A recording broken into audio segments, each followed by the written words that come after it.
Students, myself Sudesh from Adarsh Senior Secondary School, Khaishargarh. Dear students, you are mostly welcome in our online classes. How are you students? I hope you are all well and fit and fine.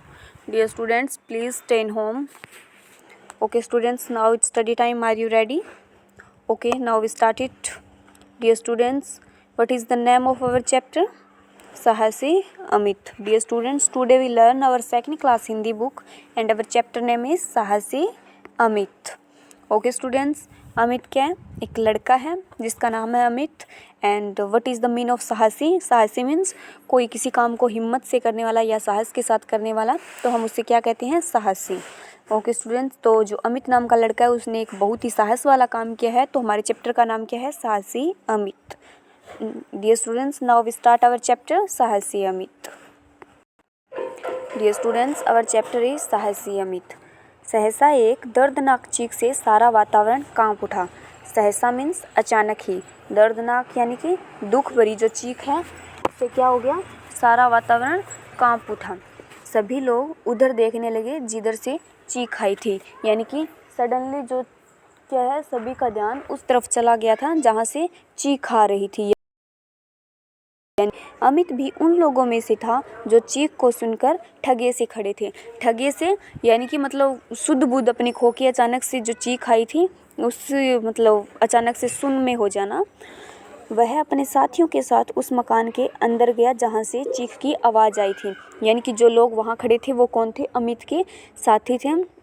Amit भी उन लोगों के साथ वहाँ खड़ा था जहाँ से चीख की आवाज़ आ रही थी.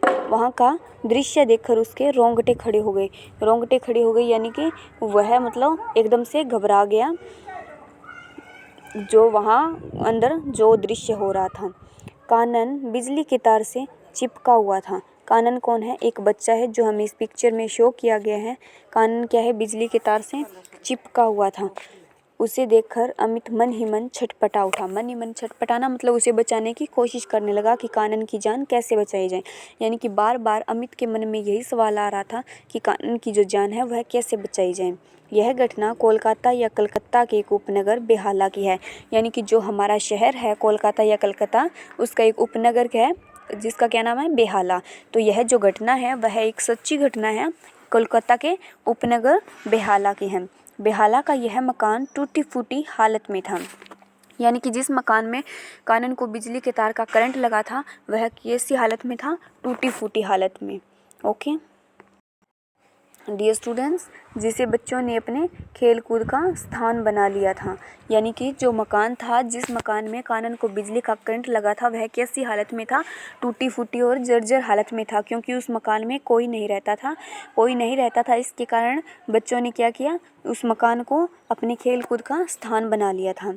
कानन अन्य बच्चों के साथ वहाँ आँख मिचौली का खेल खेल रहा था. यानी कि जो आस पड़ोस या मोहल्ले के जो बच्चे हैं, सभी बच्चे एक साथ इकट्ठे होकर क्या कर रहे थे? आँख मिचौली का, जो जिस कमरे में जो कानन को बिजली का करंट लगा उस कमरे में आँख मिचौली का खेल खेल रहे थे. मकान की एक दीवार पर बिजली का तार लटक रहा था. यानी कि मकान की एक दीवार पर जो बिजली का बोर्ड लगा हुआ था उसमें क्या था? एक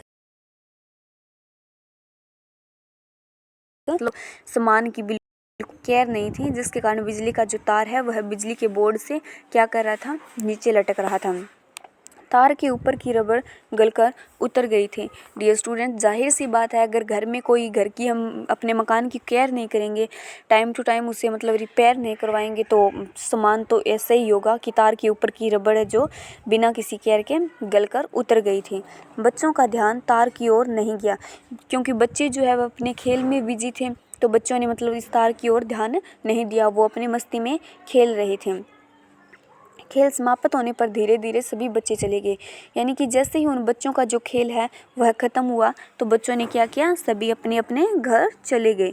कानन भी जाने लगा, तभी अचानक उसका हाथ तार से छू गया. यानी कि सभी बच्चों के पीछे पीछे कानन भी क्या कर रहा था? अपने घर की ओर जा रहा था. यानी कि उस कमरे से बाहर निकलने ही वाला था कि अचानक से उसका हाथ क्या है? उस बिजली के तार के कारण छू गया, जिसके कारण वह उसे चिपक गया. यानी कि करंट के बारे में तो आप जानते ही हो स्टूडेंट्स, अगर बिजली के तार में करंट है तो वह मतलब थोड़ा अगर बंदा दूर हो तो भी उसे क्या करना? अपनी तरफ खींच लेती है. तो जैसे ही जो कानन को बिजली का हाथ छुआ, जिसके कारण वह उसे चिपक गया. कानन के साथ चाहते थे पर उन्हें कोई उपाय नहीं सूझ रहा था। यानी कि जो बच्चे कानन के साथ खेल रहे थे वह क्या कर रहे थे, उसे बचाने की कोशिश तो कर रहे थे पर उन्हें क्या कोई उपाय नहीं सूझ रहा था, क्योंकि बच्चे थे और एकदम से उस दर्दनाक चीख के माहौल से क्या है सभी घबरा गए थे, तो उन्हें कोई उपाय नहीं सूझा। यदि कोई उसे छूता तो उसे भी करंट लग जाता है। डियर स्टूडेंट्स, ये तो हम भी जानते हैं कि अगर कोई जो बिजली के तार के साथ चिपका हुआ उसे हम बचाने की कोशिश करते हैं तो क्या है, जो दूसरा जो उसे बचा रहा होता है वो भी बिजली के तार के साथ चिपक जाता है। अमित को एक उपाय सूझा। वह एक लंबी सी लकड़ी तलाश करने लगा। अमित क्या है, एक साहसी और हिम्मत वाला लड़का था, तो उसे क्या एक उपाय सूझा। वह एक लंबी सी लकड़ी की तलाश करने लगा। यानी कि लकड़ी से क्या है, जो बिजली का जो करंट है वह क्या होता है, दूर हो जाता है।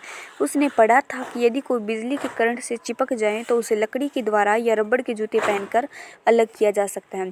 डियर स्टूडेंट्स, जैसा कि अब आपने अपनी बुक में पढ़ लिया है कि यदि बिजली के करंट से चिपक जाए तो उसे लकड़ी के द्वारा या रबड़ के जूते पहनकर अलग किया जा सकता है।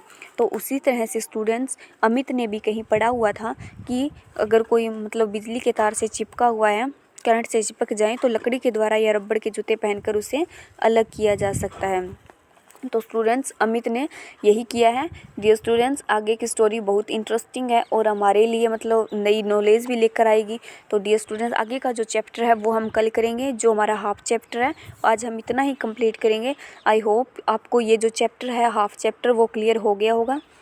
ओके स्टूडेंट्स, नेक्स्ट हम इसके कुछ वर्ड मीनिंग्स कर लेते हैं और जो नेक्स्ट का हमारा हाफ पार्ट है वो हम कल रीड करेंगे। ओके, शब्दों के अर्थ जानो, यानी कि हमें कुछ वर्ड मीनिंग्स दिए गए हैं, हम वो रीड कर लेते हैं। डियर स्टूडेंट्स, आपको अपने नोटबुक में ये वर्ड मीनिंग्स राइट करने हैं। दर्दनाक मीन्स तकलीफ़ पहुंचाने वाले, कि जो कमरे में से जो बहुत ही क्या करने वाले दर्दनाक चीख आ रही थी, यानी कि तकलीफ़ पहुंचाने वाली चीख। स्टूडेंट्स, कानन की चीख थी। दृश्य मतलब नज़ारा, यानी कि अंदर का जो नज़ारा था वह बहुत ही भयानक था। नेक्स्ट इज निश्चय। निश्चय का क्या मतलब होता है, पक्का इरादा। भय का डर। कर्तव्य मीन्स फर्ज। रोंगटे खड़े हो जाना मतलब भय के मारे शरीर के रोएं खड़े हो जाना। जैसे कि भय के मारे जो लोग खड़े थे और अमित खड़े थे, अमित के रोंगटे खड़े हो गई थी ना, उस मतलब दर्दनाक तक आवाज़ को सुनकर प्राण संकट में डालना, मुसीबत मोल लेना। यानी कि कानन को बचाने के लिए अमित ने क्या किया, अपने प्राण संकट में डाल दिए। सम्मानित, जिसे आदर दिया गया हो। ठगे से, यानी कि जो लोग खड़े थे कैसे खड़े थे, ठगे से, यानी कि हैरान से खड़े थे कि अचानक से ये दर्दनाक आवाज़ कैसी है। उपाय मीन्स तरीका। सहसा मीन्स अचानक या एकदम से। सहायता मीन्स मदद और अवश्य मीन्स ज़रूर। तो डियर स्टूडेंट्स, स्टोरी बहुत इंटरेस्टिंग है। जो हमारा नेक्स्ट पार्ट है वो हम कल कंप्लीट करेंगे। ओके, आई होप आपको आज की वीडियो पसंद आई। Dear students, please share, like and subscribe our channel. Dear students, आज के लिए इतना ही। Take care, bye bye, stay safe at home.